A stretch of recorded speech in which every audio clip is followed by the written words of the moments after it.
Pois muito bem, eis que chegamos ao fim dessa jornada que foi Dr. Fausto, e eu confesso que eu fiquei pensando bastante em como eu faria este nosso último vídeo de discussão, porque eu tenho muita coisa para falar sobre textos de apoio que eu li, etc, fora os comentários capítulo a capítulo que eu fiz aqui ao longo da leitura conjunta e que eu também farei hoje. E antes de começar a falar capítulo a capítulo, eu queria falar do que eu decidi. Então eu decidi que neste vídeo a gente terá a discussão capítulo a capítulo, e no fim também eu vou propor alguns questionamentos, que aí até a gente pode discutir melhor na live que vai ter amanhã. No fim eu falo direitinho sobre essa live também, e também vou falar sobre alguns outros aspectos que eu queria comentar no fim deste vídeo, mas o grosso dos textos de apoio que eu li, algumas referências, etc, estarão na resenha para Dr. Fausto, que vai sair no fim deste mês, sai no dia 30, último domingo do mês, o vídeo aqui no canal. E eu peço que todos vocês que estão participando da leitura conjunta vejam a resenha, porque apesar de no início eu falar de algumas coisas que já são conhecidas de vocês, então sobre o enredo,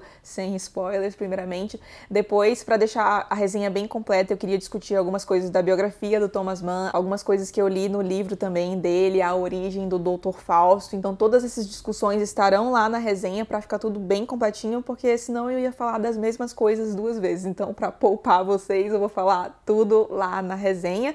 E vamos começar a discutir então a nossa última meta de Dr. Fausto. E caramba, eu não sei vocês, alguns me falaram que sim, vieram me procurar pelo Instagram para falar por mensagem privada, mas eu achei que essas últimas páginas simplesmente voaram. E como eu vou falar no fim deste vídeo, isso não foi algo ao acaso, foi algo muito bem calculado pelo Thomas Mann e com uma razão que eu achei simplesmente genial. Mas enfim, vamos dar início então à discussão dos capítulos que a gente ficou de discutir. Então na última discussão a gente foi até o capítulo 34, agora vamos a partir do 35. E aqui a gente já tem uma catástrofe que é relatada logo no início, que é a morte da Clarissa Roder. E eu não sei se vocês lembram que no vídeo passado eu comentei que essa personagem havia sido inspirada em uma das irmãs do Thomas Mann, que é a Carla, e aqui fica ainda mais nítida essa inspiração, porque a Carla, irmã do Thomas Mann, também foi uma atriz, mas era uma atriz que, bom, como acredito eu, todos os atores querem alcançar o sucesso, mas não conseguia, sempre pegava uns papéis meio meia boca. E para que ela não ficasse dependente 100% da família dela, pai, mãe, irmãos, etc., ela se casa. Só que esse casamento é bastante infeliz, ela tem muitas discussões com o marido dela, principalmente em razão a um suposto caso extraconjugal que ele supostamente havia tido, e aí ela acaba se suicidando e se suicida do mesmo jeito que a Clarissa se suicida aqui, se envenenando. E se suicidou aos 28 anos. E, gente, que história triste, né? Aqui a da Clarissa. Nossa, fiquei morrendo de dó. Fiquei com o coração na mão quando ela descobre que teria que viver em adultério. Ainda mais que no fim das contas o futuro marido dela disse que a perdoaria, né? E ainda falando das irmãs Roder, a gente tem aqui a Inês, que tá se degradando cada vez mais. Ela foi abandonada pelo Rude. E aí no funeral da Clarissa ela o vê aparentemente pela primeira vez após o término do caso deles. E ela tá definhando cada vez mais e envolvida num grupo de usuárias de morfina, né? Achei isso bizarro. E no capítulo 36, Serenus começa falando um pouco sobre a vida na República de Weimar. República essa que foi fundada após o término da Primeira Guerra Mundial e vigorou até 1933, quando da ascensão de Hitler. Achei bem interessante aqui, e especialmente como ele relata, como ele define, na verdade, a República de Weimar. Aqui na página 449, ele diz que tratava-se de uma tentativa não inteiramente irrealizável, a segunda depois da malograda de Bismarck e de seu esforço unificador, uma tentativa, repito, de normalizar a Alemanha, no sentido de sua europeização, ou também democratização, de sua inclusão espiritual na vida social das nações. E por que eu queria ressaltar isso aqui? Porque eu acho que aqui está muito embutida a visão do próprio Mann, porque o Mann vê muito a Alemanha como sendo deslocada da Europa. Parece a sensação que os autores russos têm em relação à Rússia de ser um pedaço completamente deslocado, algo completamente diferente, e é o sentimento que o Thomas Mann, não só o Thomas Mann, mas alguns outros artistas alemães, tinham em relação à Alemanha, como sendo algo totalmente fora do padrão europeu, se é que a gente pode falar de um padrão europeu. E ainda neste capítulo a gente conhece uma figura que muito me intrigou, no fim a gente fala um pouco mais sobre ela, que é a senhora Fontona, que o Serenos até fala aqui que é um vulto invisível, nunca a viu, não pode descrever pra gente, porque justamente ele nunca a viu, mas aparentemente ela era uma espécie de fã número 1 do Adrian, estava sempre em todos os concertos que ele dava, e aparentemente era uma senhora que tinha um grande poder aquisitivo e põe todos esses recursos à mercê do Adrian, à disposição do Adrian. Só que eu não sei vocês, e aí vocês me falem se eu estiver meio doida, eu pensei que talvez pudesse ser uma personificação do diabo,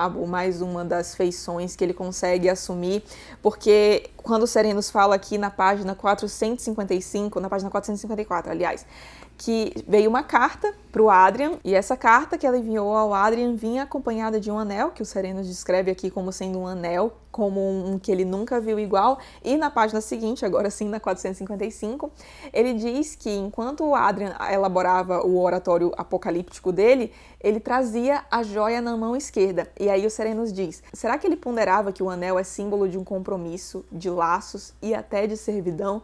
Aí eu fiquei pensando se não tinha um pouco dessa coisa do diabo envolvida. Vocês ficaram com essa impressão também? Se sim, me contem aí. Se não, também falem se eu tô doida ou algo do tipo. E na última linha deste capítulo, nós somos informados que Rude está morto.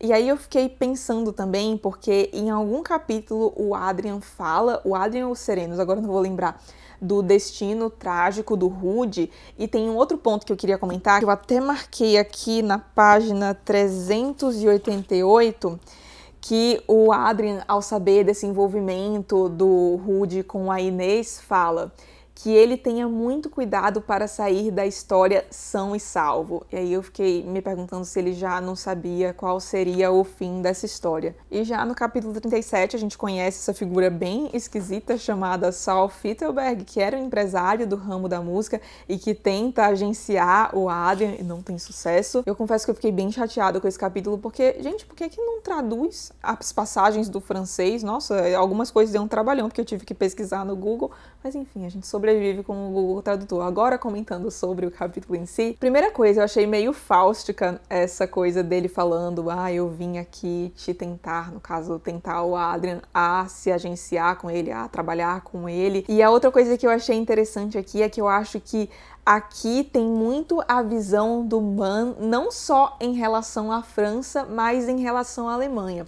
Porque em relação à França aqui, esse personagem é descrito como sendo um pouco pedante e bastante exagerado, e essa era exatamente a visão que o Mann tinha de muitos dos franceses, mas também, principalmente aqui na página 469, o Mann coloca um pouco da visão do que para ele teria levado à Segunda Guerra Mundial, à ascensão de Hitler, para ser mais específica. E os trechos que eu queria ressaltar são o senhor Fittelberg falando aqui na página 469 o seguinte: é bem verdade que um preconceito faz com que os alemães creiam que no estrangeiro só haja valse brilhante e a seriedade exista unicamente em seu país. Também fala que essa repugnância do Adrian é um sentimento muito alemão, e eu achei sensacional as colocações da página 471, muito interessante, porque o Fittelberg diz que é um judeu, e aí ele diz na página 471, somos internacionais, mas somos pró-alemães como mais ninguém no mundo. Pelo simples fato de não podermos evitar as semelhanças dos papéis que couberam nesta terra à germanidade e ao judaísmo. Ambos são igualmente odiados, temidos, desprezados, olhados com inveja. Ambos desconcertam-se e sentem-se desconcertados. Fala-se da era do nacionalismo, mas, na realidade, há só dois nacionalismos, o alemão e o judeu. E o de todos os outros é uma brincadeira em comparação com eles. Com seu nacionalismo, sua soberba, sua mania de incomparabilidade, seu ódio ao alinhamento e à assimilação, sua recusa em se deixar introduzir no mundo e em se agregar socialmente, onde causar sua própria desgraça, uma desgraça genuinamente judaica. Os alemães deveriam permitir que o judeu sirva de mediador entre eles e a sociedade. O manager, o empresário, o empreiteiro da germanidade. Para isso, ele tem todas as qualificações. Não convém enxotá-lo. Ele é internacional e ele é pró-alemão. No capítulo 38, a gente tem uma descrição bem detalhada sobre o concerto que o Adrian finalmente escreve para o Rude. E também tem uma discussão aqui acerca da arte que coloca bastante da opinião do Adrian, principalmente aqui na página 478, que o Adrian deseja quebrar uma lança em prol de certa liberalidade quanto aos assuntos da arte, que aliás é algo que entra em choque com a visão do próprio Serenus, para quem a arte deveria ser algo mais redondinho, não tão aberto à experimentação, como é a visão que o Adrian tem. Não tenho muita coisa a comentar em relação a esse capítulo, mas achei muito engraçado que termina com o Serenus indignadíssimo porque o Rude e o Adrian estavam se tuteando. Ai, Jesus. No capítulo seguinte, capítulo 39, nós somos apresentados a essa jovem chamada Mademoiselle Godot, descrita como sendo uma jovem encantadora. E aí a gente já fica meio assim, né? Porque será que o Adrian poderia se casar? Já pensa aí que coisa boa não vem a partir disso. E o Serenus é engraçado, né? Porque é um misto de ingenuidade com sagacidade. Porque às vezes ele faz uns baita papéis de trouxa, mas aqui na página 487 ele revela como descobriu que o Adrian estava interessado pela Marie Godot e que foi simplesmente pela sutileza de o Adrian ter gravado na memória o nome e o sobrenome da Marie Godot. E aí o Serenus coloca que, em suma, o que indicava somente podia ser interpretado como o intuito de casar-se. E aí o Serenus fica mega feliz, apesar de também meio temoroso, mas aliviado também, porque o Adrian e o Rude estavam bem próximos, o Serenus não estava gostando muito disso, e o casamento do Adrian, então, poria um fim a essa relação de proximidade entre eles dois. Aí no capítulo 40 as coisas começam a ficar meio esquisitas, porque o Adrian basicamente liga para o Serenus e pede a ele que fale com a Marie Godot e a convide juntamente com sua tia para um passeio com eles pelos Alpes, só que o Adrian não quer que ela saiba que é ele que está convidando. E até o Serenus fala, ué, se você quer, por que você não fala? E o Adrian não deixa muito claro o porquê, enfim.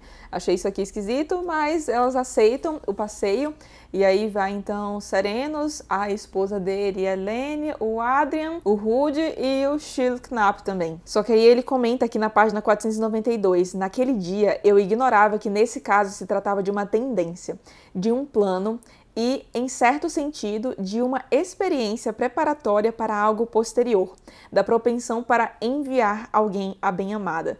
É assim que devo chamar a jovem, para que este falasse em seu nome. Mas nada demais acontece nesse passeio, o Serenus fica bastante surpreso que, ao fim, o Adrian não os abandona na estação de Waldshut, e sim continua até Munique para levar as senhoras até a sua moradia, e aí o Serenus já fica, quer casar mesmo, tá apaixonado. E aí no capítulo 41, a Adrian tem a brilhante ideia de mandar o Rude pedir a Marie Godot em casamento em nome do Adrian. E essa conversa é simplesmente a definição de torta de climão, né? Porque o Adrian fala aqui que quer casar com a Marie Godot e o Rudolf fala, então, mas eu também gosto dela. E aí o Adrian fala, mas você pensa em se casar com ela? E o Rude fala, não. E o Adrian, então você pode pedir ela em casamento no meu nome. E realmente isso não tinha como dar certo, apesar de que eu achei que o Rude até se esforçou na medida do possível, mas enfim, acabou com o Adrian recebendo uma carta do Rude, a qual ele preferiu não responder e nunca mais viu o amigo, o ex-amigo, na verdade, né? Só que aqui no capítulo 42, o Serenus coloca que suspeita de que o Adrian sabia que as coisas iriam acontecer exatamente assim, e não só sabia, mas parecia tensionar que as coisas realmente acontecessem assim. E aí eu fiquei me perguntando se ele sabia que era o Rude que assim casaria com a Marie Godot, e aí eles não teriam mais contato, eles ficariam lá felizes, e o Adrian de certo modo acabaria por salvar a Marie Godot, já que ele não podia se casar, não poderia amar, ou se ele estava tão ciente de tudo que iria acontecer ali que ele sabia até do destino trágico que acaba sendo uma consequência desse casamento do Rude. Não sei se, caso ele não tivesse contraído noivado com a Marie Godot se a Inês teria o matado no fim das contas. Deixem aí as percepções de vocês nos comentários. E aí o Serenos, até para colaborar com a minha dúvida, fala: os acontecimentos viriam me confrontar com uma verdade mais dura, mais fria, mais cruel do que a minha bonacheirice seria capaz de suportar, sem se petrificar num calafrio glacial, uma verdade jamais comprovada, muda, apenas perceptível na fixidez de seu olhar e que terá de permanecer silenciada, já que eu não me sinto com vocação para descrevê-la. Então será que isso quer dizer que ele realmente achava que o Adrian sabia de tudo, até o que envolvia a morte do Rude? Eu tendo a achar que sim, mas não tenho certeza. Enfim, comentem aí as percepções de vocês. E essa minha dúvida é meio que sustentada pelo caráter do Adrian, porque é muito esquisito você mandar alguém pra pedir outra pessoa, a sua amada, no caso, em casamento, ao invés de ir você mesmo. Só que, sei lá, o Adrian, né, é uma pessoa muito esquisita, então não sei se isso seria algo tido como normal, dado que veio do Adrian. E é isso que então o Rude e a Marie Godot ficam noivos, e o que acontece, né? Uma coincidência do caramba acontece, tá Rude, Inês e os Serenos ali no mesmo bonde, e a Inês simplesmente alveja o Rude. E, gente, eu não sei se vocês acharam isso uma coisa meio Ana Karenina, esse relacionamento todo da Inês, do Rude e aí os institutores. E não, eu não vou dar spoiler de Ana Karenina, mas pra quem leu, pensem nisso, porque eu pensei no Rude um pouco como sendo o Oblonsky, que só quer ali viver o bem bom da vida. A Inês, obviamente, com a Ana Karenina, e o Institutores com o Karenin. Eu sei que o Thomas Mann amava Ana Karenina, então não sei se teve uma inspiração, mas enfim, achei que lembrou um pouquinho. No capítulo 43 temos outra morte sendo narrada, aliás, duas mortes, né? Porque tem o pai do Adrian morrendo e também o patriarca da família de onde o Adrian morava, então ali em Pfeifferin, o Max Schweigestil, e morrem praticamente no mesmo dia e com a mesma idade. Só que devido ao estado de saúde do Adrian, que aqui estava bem frágil, ele não vai para o funeral do pai, mas, contrariando as indicações do seu médico, vai para o funeral do Max Schweigestil. E aqui me chamou a atenção o diálogo que os Serenos e o Adrian tiveram na página 527, porque o Adrian diz: isso persiste, isso o aroma do fumo do cachimbo do Sr. Schweigestil, ele diz, isso persiste, vai durar bastante tempo, talvez tanto como a própria casa. Em Buchel persiste também.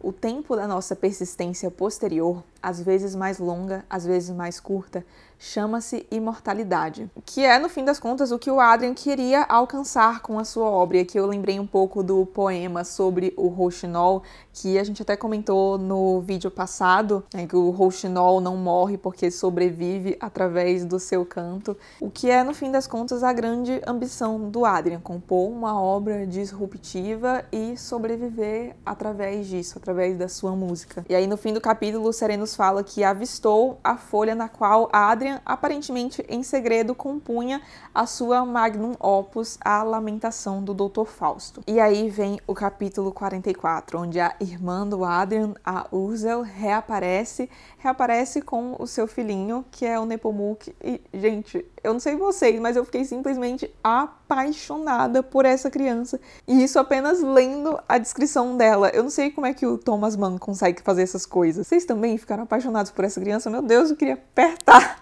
Mas enfim, vamos comentar aqui então. Bom, o Nepomuk estava com 5 anos e tinha tido uma rubéola que o debilitou bastante, aparentemente. E debilitou não somente a ele, mas também como a sua mãe, que já não tinha uma saúde muito boa, pelo que é descrito aqui.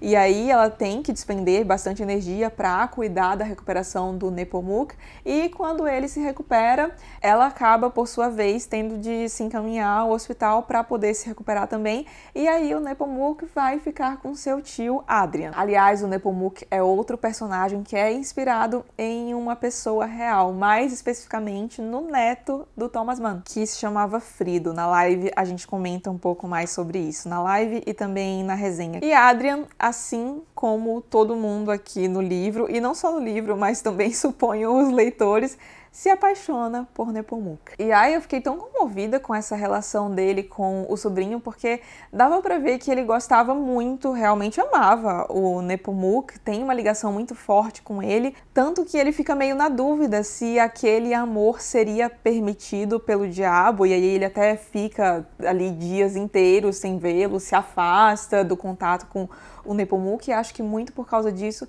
mas depois não resiste, vai passear de mãos dadas com ele pelos campos.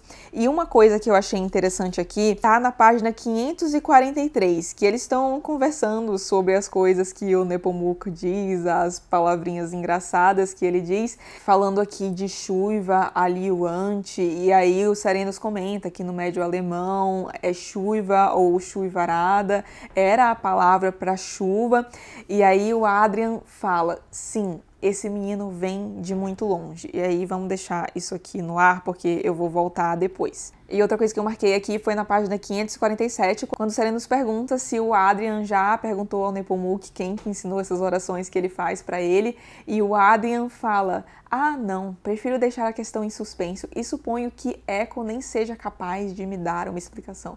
Aí de novo, vamos deixar no ar pro ponto que eu vou comentar mais pra frente. E aí aqui já no fim a gente tem que o Nepomuk morre. E morre, como a gente vê no capítulo 45, através de uma meningite, que teria sido, então, na hipótese do diabo realmente existir aqui nessa narrativa, a maneira que o diabo encontrou de privar o Adrian do conforto que essa criança trazia para o Adrian. E lá nos primeiros capítulos, quando o Adrian tá doente e frequenta os médicos, a meningite também é mencionada, muitos também do procedimentos relacionados ao sistema nervoso, e quando o Adrian tem a conversa com o diabo no capítulo 25, ele também menciona essa coisa da predileção do diabo de enveredar pelo cérebro, né, de penetrar nos seus hospedeiros pelo cérebro, e com o Nepomuk não é diferente. E o Adrian tá muito certo de que aquilo é obra do diabo levando o Nepomuk.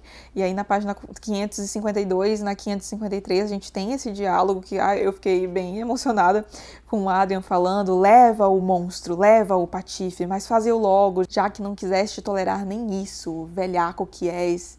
Eu pensara que ele toleraria isso, só isso, talvez. E aí fala quanta culpa, que pecado, que crime. Foi um crime horroroso termos admitido que ele viesse, que eu o deixasse se aproximar de mim, que me deleitasse com seu aspecto. Deve saber que crianças são feitas de uma matéria delicada e facilmente permeáveis a influências peçonhentas. E aí no fim do capítulo, o Adrian falando com Serenos aqui na página 554, diz que achou a solução. Aquilo não deve existir. E o Serenos, o que não deve existir, Adrian? O Adrian responde, o bom e o nobre. Será revogado, eu revogarei. E os Serenos, não te compreendo inteiramente, meu amigo. Que é que vais revogar? E aí o Adrian fala, a Nona Sinfonia. A Nona Sinfonia de Beethoven. E a Nona Sinfonia foi uma obra disruptiva, aliás, muito disruptiva, tal qual a que o Adrian queria compor. E a Nona Sinfonia foi muito disruptiva no sentido de que o Beethoven foi um dos primeiros, se não o primeiro compositor a dar tanto foco às vozes quanto aos outros instrumentos, porque geralmente nas sinfonias as vozes eram utilizadas só como apoio, não tinham tanto foco, mas o vocal tem muito papel na Nona Sinfonia. E aparentemente também na cantata que o Adrian vai compor, a Lamentação do Dr. Fausto. Passando para o capítulo 46, a gente vê aqui que estamos praticamente no fim, no caso, o Serenos está praticamente no fim da Segunda Guerra Mundial. Ele escreve em abril de 1945 e a guerra acaba em setembro de 1945, e ele fala aqui que já não há meios de deter o colapso da Alemanha. E aqui, para mim, ficou muito claro como está alinhado a trajetória da Alemanha e do Adrian nesse romance, porque no fim das contas é o objetivo do Thomas Mann, fazer uma alegoria do que a Alemanha estava passando através da vida do Adrian. E por que eu digo isso? Porque a partir da morte do Nepomuk, ok, o Adrian consegue então compor a sua magnum opus, mas também marca a sua derrocada definitiva, e é o que a gente está acompanhando na Alemanha também. E eu confesso que eu fiquei o livro inteiro, mas no fim a gente fala isso, pensando sobre a existência do diabo, ou se era tudo uma alucinação da doença do Adrian. E aí veio o Serenos falar na página 559, falando do fracasso do projeto de casamento do Adrian, da perda do amigo e do finamento da maravilhosa criança a que ele se juntara. E aí ele diz que para o Adrian eram anos de atividades imensas e seria impossível não ver nelas um quê de recompensa e ressarcimento pela privação de felicidade e da permissão de amar que lhe coubera em sorte. E aí de novo fico me perguntando se isso não era tudo fruto da imaginação do Adrian e que ele se privou tanto de tanta coisa ao longo da vida que acabou ficando maluco. E só para comentar que eu achei muito legal a descrição que é feita da obra do Adrian aqui, dos efeitos do eco, uma coisa bem medieval, produzindo efeito de bastante melancolia. Eu fiquei muito curiosa para ouvir essa obra. E aí a gente tem de novo aquele leitmotiv, né, que é o Eta Era Esmeralda, que já estava numa obra anterior do Adrian, que agora eu esqueci o nome, o Apocalipse, né? E o Adrian aqui se põe finalmente como o próprio Dr. Fausto, porque nessa lamentação aqui ele basicamente conta a história dele. E aí finalmente nos é revelada a grande disrupção que o Adrian consegue fazer, mais especificamente na página 564, quando ele escreve: "Pois eu morro como um mau e bom cristão. Quem conferir o número de sílabas dessa frase constará que são 12, e todos os 12 tons da escala cromática aparecem no tema, e todos os intervalos imagináveis foram utilizados nele." E aqui é simplesmente a descrição do que é o dodecafonismo. Dodecafonismo esse que, na verdade, não foi criação de Thomas Mann, e sim criação de um compositor austríaco chamado Arnold Schoenberg. E aí a gente fala um pouco mais sobre isso na live, mas deu uma treta gigantesca. Acho que comenta até um pouco, comenta um pouco até no pós-fácil sobre isso, né? Dessa treta que deu entre o Schoenberg e o Thomas Mann. E ainda falando dessa descrição, aqui na página 566 a gente tem que é uma obra mais contraponística do que polifônica, e aí eu pensei se isso não serve até ao propósito de que a obra do Adrian é, no fim das contas, um contraponto à Ode à Alegria. É uma negação da Ode à Alegria. E aí, no capítulo 47, a gente tem o Adrian querendo reunir todos os seus amigos e conhecidos, familiares, etc., em Pfeifferin, para ele poder fazer uma apresentação da sua obra. E aí também faz a sua confissão perante a todas essas pessoas, em torno de 30 pessoas. E, gente, eu fiquei imaginando essas pessoas ouvindo essas coisas que o Adrian falou, porque realmente parece que ele tá maluco, e aí não é à toa que uma galera vai embora, mas não sei vocês, eu li esse capítulo tipo, meu Deus, não conseguia parar. E aqui na página 577, o Adrian reconhece que muito antes de ele entrar em contato com a Esmeralda, a vida dele já se encaminhava para esse pecado no fim das contas. Ele diz aqui: "Pois muito antes de eu acarinhar a peçonhenta mariposa, minha alma, cheia de arrogância e ambição," isso já era comentado lá na frente, alguns professores falavam disso até, "encaminhava-se a Satanás. E desde a minha juventude tem sido meu destino ir em busca dele." E aí veio uma coisa que eu confesso que eu não entendi nada, que é na página 579, ele falando que o Nepomuk era o filho do Adrian com a pequena sereia. Vocês entenderam isso? E aqui, me deu ainda mais dosinha, assim, do Adrian, porque ele fala que pensou que a relação dele com o Nepomuk seria lícita, seria aprovada pelo diabo. E eu também achei, porque na minha concepção, o diabo tinha proibido apenas o amor carnal, não o amor em si. Mas a partir do que acontece com o Nepomuk, fica claro que o diabo não permite qualquer forma de amor. Porque eu acho que no final o que ele não permitia ao Adrian era qualquer espécie de conforto, porque o que o Adrian precisava ter para conseguir atingir o objetivo dele, dessa obra disruptiva, era uma existência atormentada em sua totalidade. E aí, de novo, vem o Adrian para atiçar essa minha dúvida de que se isso tudo não seria apenas consequência do esforço que ele empreendeu em prol de sua obra, falando que, embora fosse um pecador abjeto, labutou ininterrupta e assiduamente, nunca descansou, nem tampouco dormiu, apenas se esforçou duramente e colocou nas costas dele uma carga pesada. Só que ele fala que, no fim das contas, o diabo cumpre sua palavra e sua magnum opus está pronta. e aí se senta ao piano para tocar, mas tem um colapso. E aí temos o epílogo. E, meu Deus do céu, o que é esse epílogo? E eu confesso que eu me surpreendi, porque eu achei que depois desse colapso do Adrian, ele ia morrer mesmo, tinha morrido ali mesmo, mas não, ele ainda vive por um tempo, mas vive praticamente inválido, né? Passa a não reconhecer mais as pessoas, volta a ser praticamente uma criança, seguindo a mãe para cima e para baixo. E aí tem o velório do Adrian por fim, e no funeral é mencionado que tem uma figura que uma senhora estranha aqui, como o Sereno os coloca na página 579, que ele não consegue reconhecer sob o véu, e aí eu acho que é a Madame Fontola, né? Agora, a última frase disso aqui, meu Deus do céu, eu queria até ler o parágrafo inteiro, que é: a essa altura, a Alemanha, as faces ardentes de febre, no apogeu de selvagens triunfos, cambaleava, ébria, a ponto de conquistar o mundo, graças a um pacto ao qual tencionava manter-se fiel e que assinara com seu sangue. Hoje, cai de desespero em desespero, cingida de demônios, cobrindo um dos olhos com a mão e cravando o outro num quadro horroroso. Quando raiará da derradeira desesperança, um milagre que, superior a qualquer fé, traga a luz da esperança. Um homem solitário junta as mãos e diz: que Deus tenha misericórdia de vossa pobre alma, meu amigo, minha pátria. E aí eu acho que fica clara completamente essa analogia que o Thomas Mann faz do Adrian com a Alemanha. Enfim, gente, sensacional. Não sei vocês, mas quando eu terminei este livro, eu fiquei, caramba, que livro! Imagine se eu tivesse entendido tudo.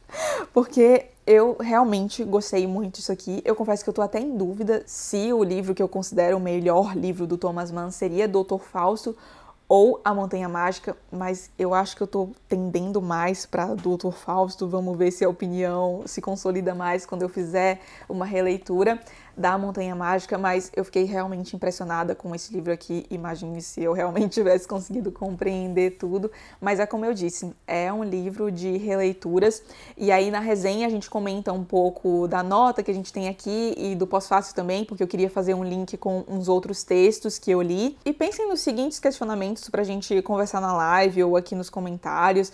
Vocês acham que a Fontona é o diabo mesmo? Eu fiquei realmente intrigada com essa questão. E aí a pergunta mais importante, na minha opinião, vocês acham que o diabo é real? Porque pra mim, o que eu tenho muito claro aqui é que o Adrian tava enlouquecendo por causa da sífilis. Isso independente de o diabo ser real ou não, mas essa questão da realidade ou não do diabo foi algo que ficou me pegando ao longo da obra toda e que eu não consegui chegar a uma conclusão, e aparentemente o intuito do Mann foi esse, porque eu li alguns textos, estou lendo também A Origem do Dr. Fausto, que é o Mann escrevendo sobre como foi o processo criativo, quem ajudou a compor essa obra, etc.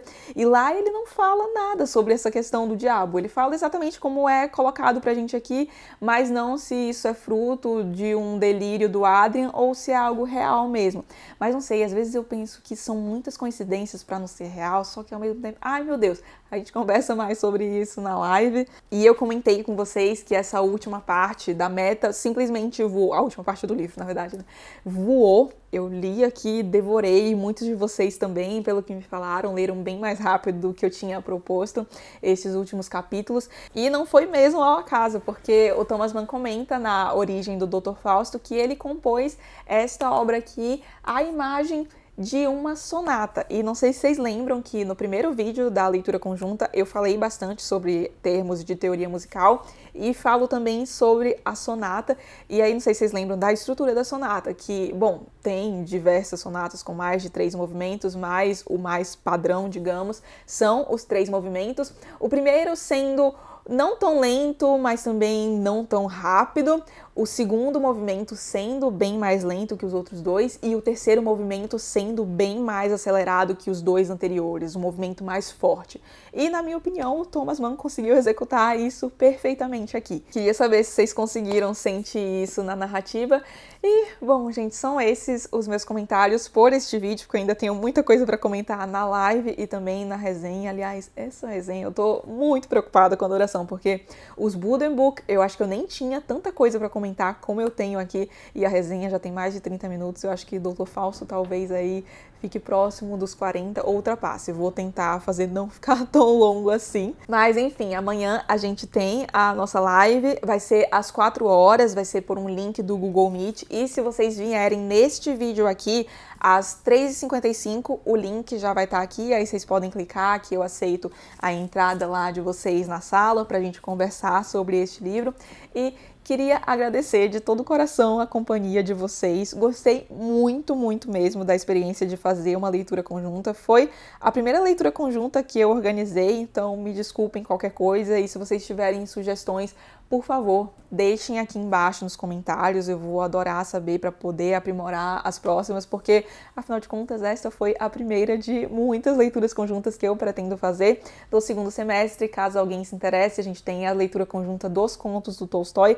Eu acho que lá para julho ou junho, não decidi ainda, vou começar a estruturar já, e assim que eu tiver algo pronto, eu já coloco aqui um vídeo para vocês convidando-os para a leitura conjunta dos contos do Tolstói, e aí vocês fiquem à vontade para deixar sugestões. O que eu senti foi que algumas pessoas queriam mais lives, ou talvez um grupo no WhatsApp onde pudessem interagir, e aí se vocês quiserem esse tipo de coisa, deixem aqui que eu também vou pensar em algo. Eu pensei em fazer mais lives, na verdade, no lugar de um grupo no WhatsApp, ou os dois, não sei, deixem aí as sugestões de vocês, mas enfim, queria agradecer muito de verdade, os comentários foram muito enriquecedores, as conversas que eu tive também no particular com muitos de vocês, obrigada mesmo. E para quem teve Doutor Fausto como primeiro Thomas Mann, olha, parabéns, porque apesar de aparentemente ser um consenso aí de que A Montanha Mágica é a obra mais difícil dele, eu confesso que eu achei Doutor Fausto a mais difícil, e essa é uma opinião partilhada pelo próprio Thomas Mann. Ele fala na biografia dele que essa aqui é a obra mais difícil dele, tanto que muita coisa do que tá aqui, eu acho que nem o próprio Thomas Mann entendia 100%, porque ele bebeu de muitas fontes, como a gente vai conversar na live e também na resenha. Mas enfim, espero que vocês tenham gostado da experiência, que queiram ler mais Thomas Mann agora. E agora vai ficar fácil, porque, na minha opinião, vocês começaram pelo mais difícil. E espero que tenha ficado claro que, ok, o Thomas Mann tem essa fama de um autor impossível, de um autor muito difícil, e realmente não é uma leitura fácil, são poucos livros dentre os que eu li dele que eu considero leituras fáceis. Na verdade, acho que eu não considero nenhuma leitura muito tranquila, talvez somente os Buddenbrook e o Eleito, que na minha opinião são os mais tranquilinhos, mas no geral tem essa carga bastante filosófica nos livros dele. Só que o que eu queria mostrar aqui é que não é impossível, porque a gente tem muito essa visão de que muitos clássicos são impossíveis, e não é bem assim. Com esforço e com excelente companhia, como a que eu tive aqui de vocês na leitura conjunta, a gente consegue ler esses baita clássicos da literatura mundial. Enfim, pela milésima vez, muitíssimo obrigada, tô ansiosa para a live de amanhã e vejo muitos de vocês lá. Beijo e até os próximos vídeos aí do canal.